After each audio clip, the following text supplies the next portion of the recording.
Oke deh, boleh diceritain terus dikit pengalaman apa yang dulu paling pahit yang pengen lu sharing gitu. Paling pahit ya. Paling pahit yang paling Paling yang paling pahit deh. ya. Gini, gue paling pahit itu ketika gue lagi daftar salah satu universitas di Bandung lah. Nah, gue kan tinggal di Depok. Nah, di Bandung tuh, ya meskipun gue ada saudara, tapi gue nggak tinggal sama saudara. Gue tinggal di kosan kosan senior gue. Senior pas gue STM. Nah, di situ tuh gue dengan biaya yang pas-pasan dikarenakan ya orang tua gue bukan orang punya ya kan, tapi gue bersikeras gue pengen merantau, gue pengen buktiin kalau nah terus gue tuh di sana tuh cuma megang 100.000, bayangin 100.000 sedangkan tes itu hampir sebulan. 100.000 doang itu cuma merata. Iya, 100.000 sebulan gue. Waduh, gila ya. Nah, gua di situ tuh sampai pas tes itu kan itu tes itu sebulan nggak terus-terusan, ada libur ya, misalkan seminggu terus minggu lanjutnya kita libur 3 hari atau 4 hari lanjut lagi kayak gitu. Karena peserta kan banyak. Iya. Nah terus di saat gue libur, gue bingung, gue mau ngapain nih ya kan. Duit gue sisa 15.000, lu bayangin 15.000, sedangkan waktunya itu masih ada 3 minggu lagi. 3 minggu lagi ya? Iya, 3 minggu lagi. Gue sampai apa? Di 2 minggu terakhir, gue tuh ngerasa gue tuh dehidrasi parah. Sampai, mohon maaf, seni gue tuh udah butek lah, udah kuning banget. Iya, karena gue bilang gue sering minum, padahal gue sering minum kan. Karena pas begitu gue datang ke kosan, gue langsung belanjain minum paling banyak, makanan jarang. Ternyata pas gue kata dokter, karena jarang makan, terlalu banyak minum itu emang baik, tapi kalau tidak diselingi dengan makan itu bahaya. Benar-benar. Nah makanya gue di situ gue pikir, aduh gue salah langkah, gue kira kebanyakan minum itu bagus ya kan, ternyata gini rasanya kan. Iya. Kalau misalkan ada yang denger, jangan sekali-kali deh kalau lu lapar lu makan, jangan lu minum. Iya, jangan minum ya gitu kan. Iya, kalau lagi lapar makan, jangan minum. Meskipun perut lu bakal keganjel ntar kenyang sama tuh minum, nggak baik buat perut lu, nanti sama bakal dehidrasi juga, nanti kekurangan malah. Iya, tiba-tiba kan orang kan banyaknya mikir kalau misalnya lapar itu ya harus minum, ntar kan kenyang sama air gitu ya. Nah iya, padahal itu bukan kenyang, kembung coy. Kembung parah. Nggak baik itu. Ya meskipun menurut orang mah kan mungkin beda-beda ya kan, tapi gue ngerasain kayak gitu. Terus gua di Semarang, setelah gua gagal dari sekian perjuangan gue sebulan itu gagal, entah kemana ya kan, gua langsung ke Semarang. Di sana gue ikut tes militer dan gagal, dan gue ikut saudara untuk bekerja, tapi gue bilang itu pekerjaan yang mungkin pahit banget ya menurut gue. Soalnya mohon maaf, gue nggak dikirim pas gue pelatihan tuh, gue nggak dikirim uang. Gue minta pun orang tua, ya gue bilang gue ngerti lah keadaannya kan. Iya. Gue nggak dikirim sama sekali. Oh berarti mau dikirim tapi kendala terus ke biaya sekolah adik, ke biaya yang lain. Kayak ini semua kata gue ya nggak apa-apa lah. Akhirnya gue setelah tes, gue udah nggak mau tes lagi. Gue nggak mau gini lagi dah. Gue kerja aja deh. Nah gue di situ kerja, gue di pabrik etalase. Punya saudara gue sendiri. Nah dia punya saudara gue sendiri. Nah di situ tuh gue kayak gimana ya? Gue tinggal di saudara gue, tapi kok gue ngerasa dia tuh bukan saudara gue gitu. Oh dia memperlakukan lu kayak karyawan biasa gitu ya? Lebih dari karyawan biasa. Lebih dari karyawan biasa ya? Sakit gitu. Lebih buruk daripada karyawan biasa. Nah, ya meskipun makan dikasih, gaji dikasih, tapi menurut gua nih kayak bukan, ya gimana ya? Gua kayak karyawan magang, ngerti gak lu? Iya, yang apa-apa disuruh ini, disuruh itu, di sini itu, lebih kayak parah dah. Gua lebih daripada karyawan biasa. Pokoknya lu nggak boleh nyantai lah gitu ya. Wah, jam istirahat pun gue nggak bisa tidur, yang lain tidur gue nggak bisa tidur. Iya benar-benar paham gue pernah ngerasain juga kayak gitu. Oh parah. Terus gue di Semarang, gue balik ke Depok, ke Citayam nih. Gue gawe lagi, gue ngajar SD. Oh sempet jadi guru lo? Nah, iya, gue dari STM tapi ngajar SD. Mantap ya. Itu mata pelajaran apa ya? Gue nggak mata pelajaran apa. Gue jadi ini guru pendamping. Oh. Karena gue di SD orang-orang berkebutuhan khusus. Oh, SLB gitu ya? Iya. Yeah. Cuman dibilang ada, jadi di sekolah gue bilangnya inklusi kan. Kalau SLB itu kan keseluruhannya semuanya isinya anak-anak berkebutuhan khusus.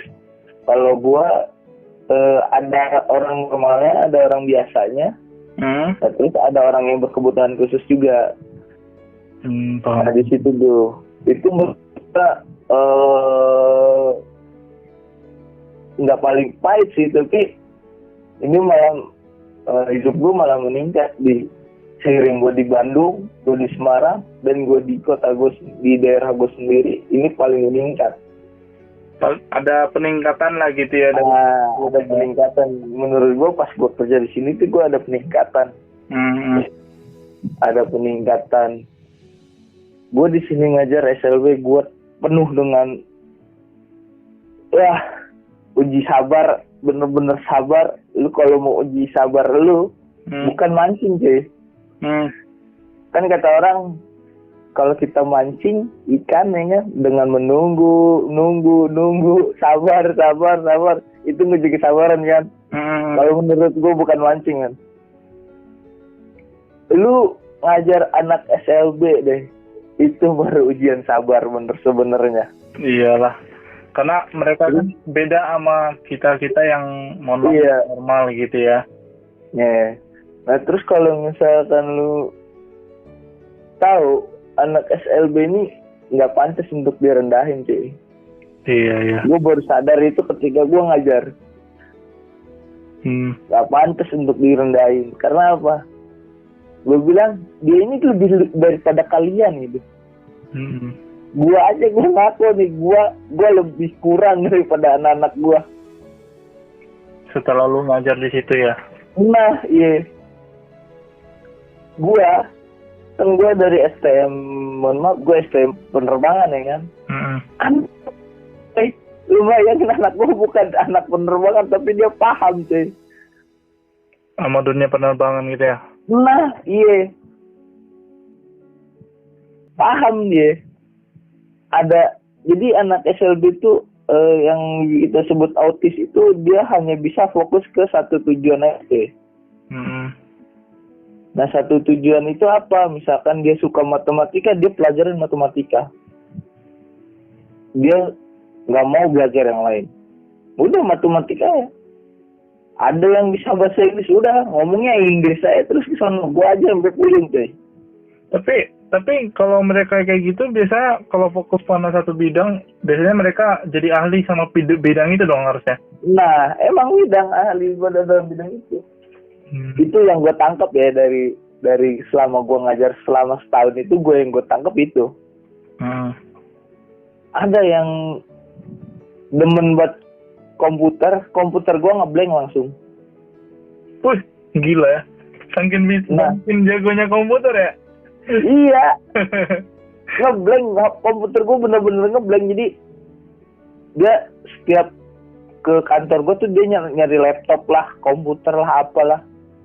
Dia ngetik gak jelas, gue tinggal, gue nggak ngerti dia ngapain ya kan. Tiba-tiba komputer gue mati ya, gue pikir ya komputer gue dimatiin dong kan. Gue mikir komputer gue dimatiin, kagak nyala, gue nyalain biasa, gue nggak nyala, sampai gue ke tukang servis, wah bang ini programmernya mati bang, buset. Kok bisa? Ngapain? Kok bisa sampai digantiin sama orang tuanya. Tapi dia jadi ahli ya sama bidang itu gitu ya. Ya mungkin nanti kalau udah gede mungkin bisa jadi itu dia ahli banget. Iyalah jadi programmer gitu ya, amin lah ya. Iya. Meskipun autis, mereka tuh hebat asli. Memang. Ada orang yang bilang autis itu bla bla bla bla. Lu autis, lu gila, lu gini bla bla. Gua nggak terima orang itu. Gua orang pertama yang ketampol orang kayak gitu. Jadi semenjak di situ lu jadi ngerasa kalau hidup itu lebih saling harus lebih saling melengkapi lah gitu ya. Nah iya, intinya saling mengisi aja sih. Menurut gue tangkap dari situ, lu harus bisa menghargai orang meskipun dia ada kekurangan juga. Meskipun dia punya kekurangan kayak gimana, entah dia autis, Down syndrome atau apa, lu jangan menghina dia lah karena dia berbeda sama lu. Iyalah. Karena berbeda sama kita, janganlah. Intinya jangan rasis. Jangan salah, Down syndrome itu pemalas. Tapi ketika lu suruh ini, dia langsung mengerjakan yang dia inisiatif sendiri gitu. Lah kita orang biasa, ada nggak inisiatifnya? Jarang. Bahkan kayak lebih ke mager ya sekarang ya. Nah, gue mager, gue nyapu halaman. Down syndrome pagi-pagi gue lihat setiap gue berangkat gawe, setiap gue berangkat kuliah, dia nyapu halaman cuy. Gue punya tetangga orang Down syndrome.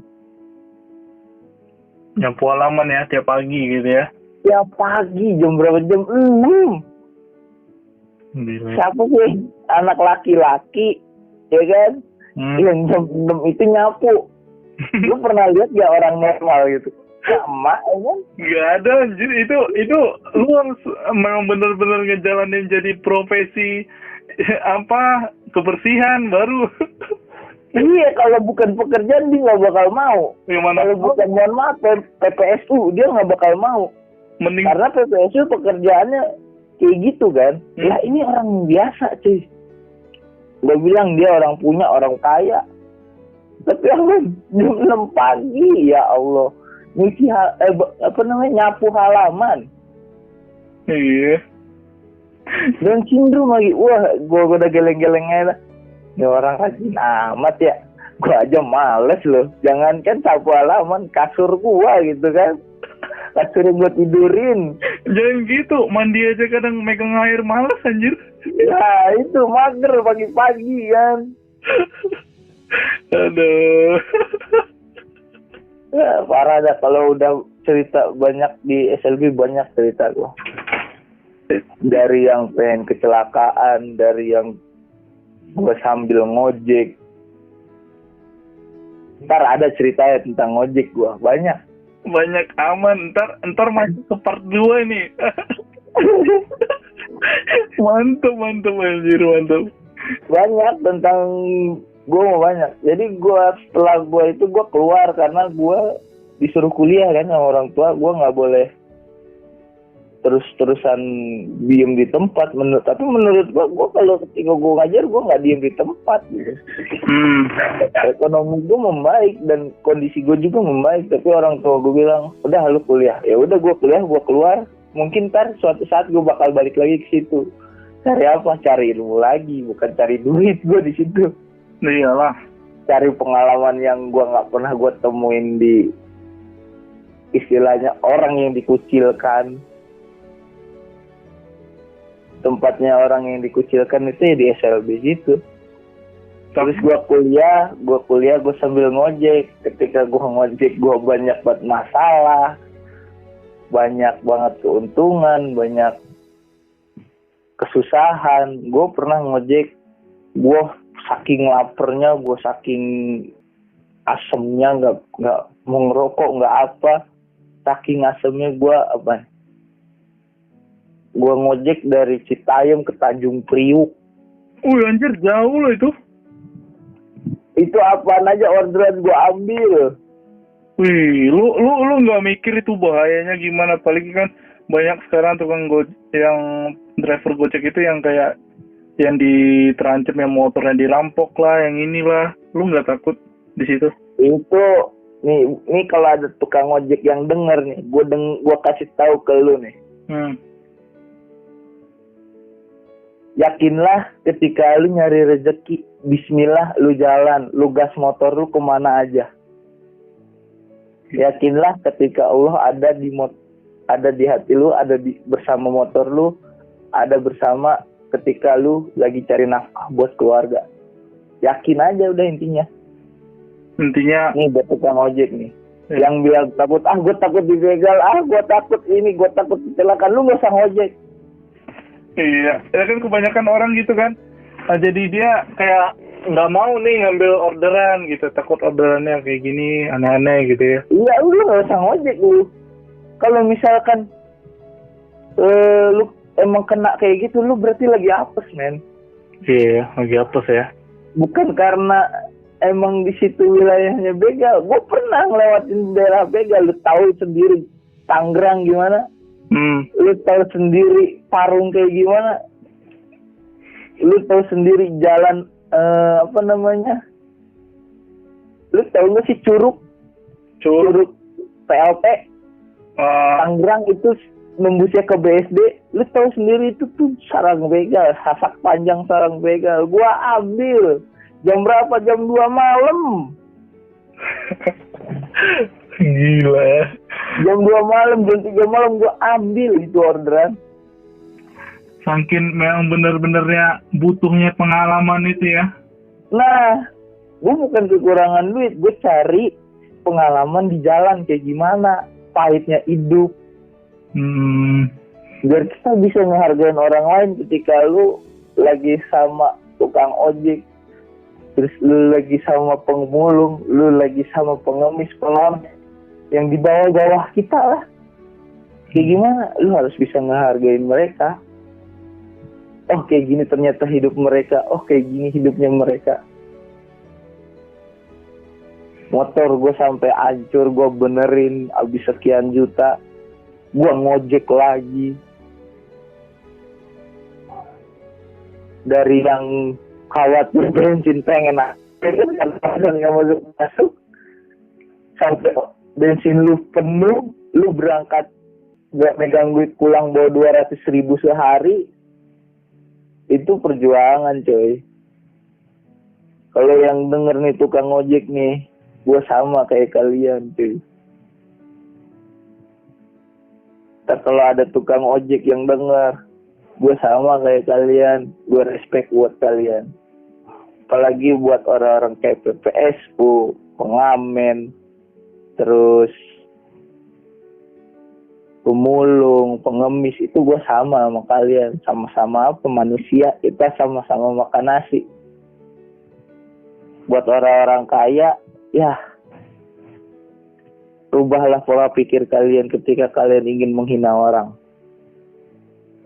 Ingatlah di atas langit masih ada langit. Ingat langit ini lapisnya ada 7 cuy. Lu ketika lu di lapis 1, di lapis 2 tuh masih ada, di lapis 3 masih ada, 4 tuh masih ada. Ketika lu di langit ke-7 lu gak bakal bisa nyampe. Karena apa? Langit ke-7 tuh bakal orang mati. Semuanya itu bakal mati gitu ya. Iya, lu bakal mati di langit ketujuh, lu bakal mati karena apa? Nggak ada oksigen. Harta nggak bakal dibawa mati. Tapi buat orang kaya nih, harta nggak akan akan dibawa mati. Tapi cara menghargai dan akhlak itu yang paling utama gitu ya. Nah, cara menghargai orang tuh kayak gimana dulu? Jujur gue nggak bisa ngasih orang harta, gue nggak bisa ngasih orang duit, ya kan? Gue cuma bisa ngasih tahu, coy, ini dunianya Tuhan, ini dunianya Allah, ini dunianya Yesus. Kalian nggak bisa apa-apa tanpa Tuhan. Kalian nggak punya harta karena nggak akan bisa kalian menghina orang kalau kalian nggak punya harta. Kayaknya kalian punya harta, makanya kalian menghina orang. Kalau harta kalian diambil, kalian yang dihina orang. Karena ya gimana kalau kita merasa kita punya segalanya, ya kita merasa kita sombongan yang dia punya kan. Benar-benar. Ya begitulah namanya juga manusia. Pada belagu, pada nggak bisa ngehargain orang lain, belum tahu caranya gitu. Sebenarnya jujur gue di kampus kayak orang miskin aja udah pakein itu aja. Tapi di kampus begitu. Tapi kenapa aja, ngojek aja bodo amat, dagang, ngojek ya bodo amat. Tapi lu memang gayanya gitu aja, lu dilihat orang emang kayak nggak punya apa-apa, tapi lu kaya akan pengalaman hidup gitu ya. Nah, yang penting gue pernah ngerasain yang lu injak, gue pernah ngerasain yang lu punya, ya udah. Dan ketika lu saat lagi rezekinya di atas, lu nggak lupa sama dulu lu yang di bawah. Nah, insya Allah. Doain aja, ini lagi merintis. Iyalah, amin lah. Semua orang pasti bakal sukses pada waktunya. Yo.